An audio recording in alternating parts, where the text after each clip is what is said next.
Bienvenidos. En este contenido conoceremos ahora los saludos.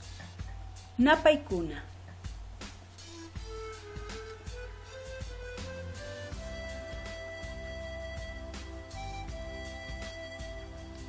Empezaremos con el buenos días. En quechua podemos utilizar tanto el Allim P'unchay o Sumaj Paqarin.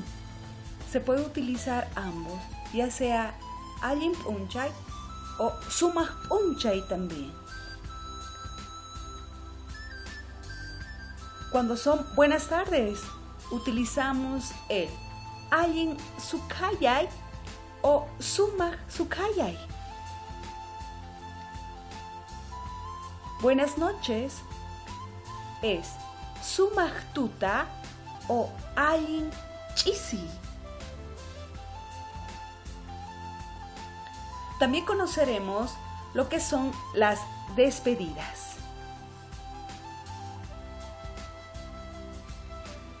Dentro de las despedidas tenemos el Tinkunakama, que significa hasta luego o hasta pronto. Otra despedida también es el Ayakama, que es hasta mañana. Minchakama, que significa hasta pasado mañana.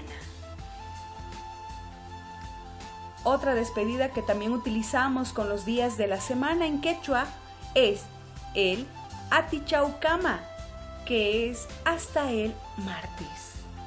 Y así podemos utilizar con otros días de la semana. Otra despedida que también se suele utilizar es hasta el año, que es Watakama. Pachi, no se olviden poner en práctica estos saludos que son muy usuales, muy conocidos en el idioma quechua. Será hasta otro video. Tinkunakama.